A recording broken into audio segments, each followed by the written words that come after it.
ഉപജീവന മാർഗ്ഗം എങ്ങനെയാണ് മുന്നോട്ട് പോകുന്നത്? കാരണം കയ്യിൽ ഒരു തരി കാശില്ലാതെ ആയിരിക്കും ജീവിതം മുന്നോട്ട് പോകുന്നത്. അപ്പോൾ അത് ഒരു വലിയൊരു പ്രതിസന്ധി കൂടിയാണ്. നല്ല പ്രതിസന്ധി. അത് മാത്രമല്ല ഇപ്പം എനിക്ക് നേരത്തെ ഇരുചക്ര വാഹനം ഉപയോഗിച്ചിരുന്നു, പിന്നീട് ഒരു കാർ ഉണ്ടായിരുന്നു. അത് കഴിഞ്ഞ് അതിപ്പോൾ ഞാൻ വർഷാപ്പിലാക്കി വെച്ചിട്ട് പണിയായിട്ടിരിക്കുന്നു. പിന്നെ അതിനൊരു കാർ എനിക്ക് നമ്മുടെ പങ്കജാസ്തിൻ്റെ ഹരീന്ദ്രൻ സാർ വാങ്ങി തന്നായിരുന്നു.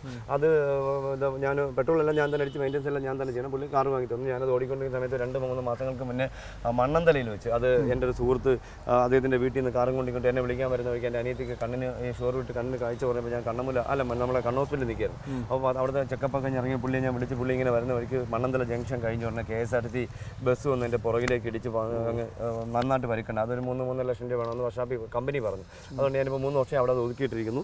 അപ്പോൾ അതിന് കയ്യിൽ എന്തെങ്കിലും പൈസ വരുന്ന സമയത്ത് അല്ലെങ്കിൽ അങ്ങനെ എന്തെങ്കിലും ചെയ്താൽ നമുക്കത് തിരിച്ച് കൊണ്ടുവരാൻ പറ്റുള്ളൂ.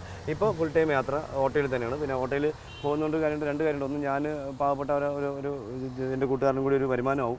അപ്പോൾ അദ്ദേഹത്തിനെയും കൂടി ഞാൻ പ്രൊട്ടക്ട് ചെയ്യാൻ കഴിയുന്നുണ്ട്. അപ്പോൾ എന്തായാലും എത്രയൊക്കെ ബുദ്ധിമുട്ടിയാലും എന്താ പറയുക, ഇനി വരുന്ന നല്ല അധികാരികൾ, എനിക്ക് എൻ്റെ പ്രിയപ്പെട്ട വനം വകുപ്പിൻ്റെ അധികാരികളോട് പറയാനുള്ളത്, നിങ്ങൾ ഇനി വരുന്ന ആൾക്കാരെങ്കിലും പരമാവധി എല്ലാ പാമ്പ് സംരക്ഷകരും കേരളത്തിലുള്ള ഒരിക്കലും ഇന്ന ആളെന്ന് പറഞ്ഞ് ഒഴിവാക്കി മാറ്റി നിർത്താതെ എല്ലാവരെയും ഒറ്റക്കെട്ട ഇതിലൊന്നും ഒരു വലിയ സംഭവമൊന്നുമല്ല.